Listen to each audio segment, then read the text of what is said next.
Merci d'être toujours des nôtres sur votre télévision catholique. Place à l'actualité internationale. Le Parlement ougandais a approuvé le déploiement de soldats à Gaza dans le cadre de la future force internationale de stabilisation proposée par les États-Unis pour contribuer à la sécurisation du territoire après la guerre entre Israël et le Hamas.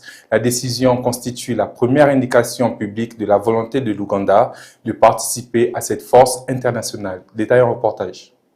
Le Parlement ougandais a approuvé le déploiement de soldats à Gaza dans le cadre de la future force internationale de stabilisation proposée par les États-Unis pour contribuer à la sécurité du territoire après la guerre entre Israël et le Hamas. Lors du débat parlementaire, certains députés de l'opposition ont toutefois demandé des précisions sur les motivations de Kampala ainsi que le financement de la mission. Le ministre de la Défense, Kiriroa Kiwanuka, a défendu la participation de l'Ouganda en mettant notamment en avant l'expérience de ses forces d'armée dans les opérations internationale de maintien de la paix, notamment en Somalie. La force internationale de stabilisation pour Gaza, proposée par le Conseil de la paix de Donald Trump, devrait être dirigée par le général américain Jasper Jeffer. Elle pourrait compter jusqu'à 20 000 soldats. Son déploiement est envisagé dans le cadre d'un accord prévoyant le désarmement du Hamas et un retrait progressif des forces israéliennes de Gaza. Selon le projet, la force internationale aurait notamment pour objectif de contribuer à la sécurité du territoire et de créer les conditions nécessaires à la reconstruction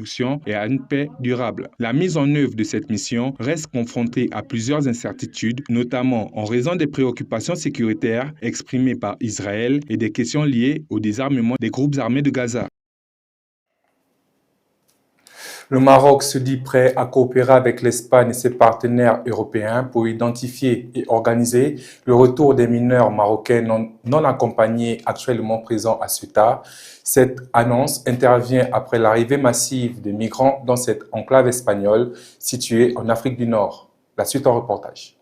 Si la plupart des adultes ont regagné le Maroc, environ 1100 mineurs restent encore à Ceuta selon les autorités locales. Contrairement aux adultes, ces enfants ne peuvent pas être expulsés automatiquement. Plusieurs d'entre eux seraient âgés de moins de 14 ans et se trouvent actuellement dans des conditions particulièrement difficiles avec un accès limité à la nourriture, à l'eau, à l'hébergement et aux services sanitaires. Les associations d'aide aux migrants alertent également sur les risques de violence, d'exploitation et de traite auxquels ces enfants sont exposés, notamment ceux qui dorment dans la rue. L'ONG Save the Children appelle pour sa part à accélérer l'enregistrement et l'identification de tous les mineurs en soulignant les risques particulièrement élevés auxquels sont exposées les jeunes filles. Selon l'agence de presse marocaine MAP, citant une source diplomatique, Rabat souhaite travailler avec l'Union européenne afin d'identifier les enfants et permettre leur retour au Maroc. Mais les autorités marocaines estiment que cette opération nécessitera de dépasser les obstacles liés aux législations ainsi qu'aux procédures administratives et judiciaires des différents partenaires. La question des mineurs intervient dans un contexte migratoire tendu après l'afflux massif de personnes vers Ceuta. Le bilan officiel des décès liés à cet épisode s'élève désormais à 80 personnes, tandis que certaines sources évoquent un bilan pouvant atteindre jusqu'à 100 morts.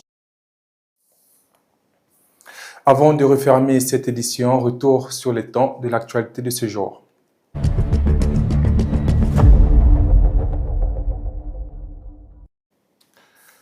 Au Rwanda, l'ANEC confirme que les élections des autorités